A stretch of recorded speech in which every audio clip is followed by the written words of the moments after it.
కోల్కతాలో జరిగిన junior doctor rape and assault case పైన ప్రొటెస్ట్ చేస్తున్నాము. తనకు న్యాయం జరగాలని. ఇది 8వ రోజు.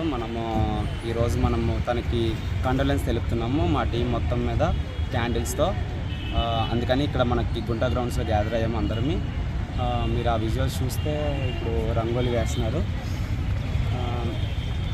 తర్వాత మా జూనియర్ డాక్టర్స్ అందరూ ర్యాలీ ద్వారా హాస్పిటల్ దగ్గర నుంచి ఇక్కడికి గ్యాదర్ అవుతున్నారు.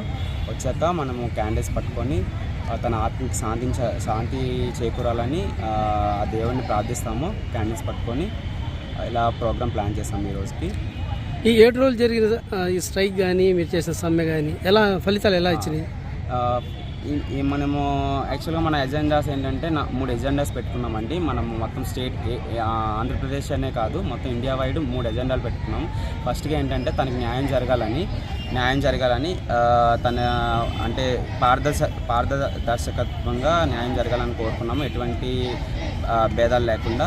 అలానే మనకి డాక్టర్స్ అందరికీ, హెల్త్ వర్కర్స్ అందరికీ ఒక మంచి ప్రొటెక్షన్ యాక్ట్ రావాలని, సెంట్రల్ ప్రొటెక్షన్ యాక్ట్ అనేది ఒకటి ఆల్రెడీ ఉంది, దాన్ని బాగా త్వరగా ఇంప్లిమెంట్ చేయాలని కోరుకుంటున్నాము.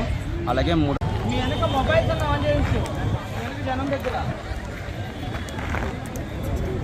గవర్నమెంట్ హాస్పిటల్స్లో, కాలేజ్ బేస్డ్ హాస్పిటల్స్లో ఫెసిలిటీస్ ఎక్కడైనా లోటుపాట్లు ఉంటే ఆ వెంటనే పూర్తి చేయాలని కోరుకున్నాము. ఈ 3 డిమాండ్స్ మీద చేశాము.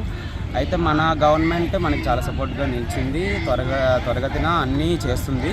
మేము అవి ఇంకా అతి త్వరగా చేసి మాకు సంతృప్తి కలిగిస్తారని ఆశిస్తున్నాము.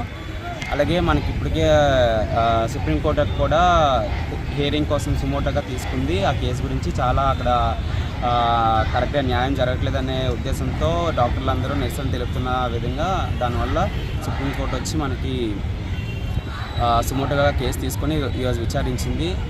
వెంటనే సెంట్రల్ గవర్నమెంట్ ఆర్డర్ చేసింది, వెంటనే వాళ్ళకి కావాల్సిన న్యాయం జరిపించండి అనేసి. అదేవిధంగా మా హాస్పిటల్లో అయితే సెక్యూరిటీ లెవెల్ పెంచారు. మేము అలాగే మెయింటైన్ చేయాలని కోరుకుంటున్నాము. అలాగే పోలీస్ వ్యవస్థను కూడా మంచిగా ఏర్పరిచారు, సీసీ కెమెరాలు ఏర్పరిచారు. Duty rooms, doctor rooms, washrooms అవన్నీ పెట్టిస్తాము. ఎక్కడెక్కడ లోటుపాట్లు ఉన్నాయో అవన్నీ చూసి పెట్టిస్తామని చెప్పారు. సక్సెస్ఫుల్ అంటే ఇంకా అవి పూర్తిగా మాకు ఇనిషియేషన్ కల్పిస్తే పూర్తి సక్సెస్ అయినట్టే. అది జరగాలని ఆశిస్తున్నాం. అప్పుడు దాకా మా సమ్మె విరమించింది.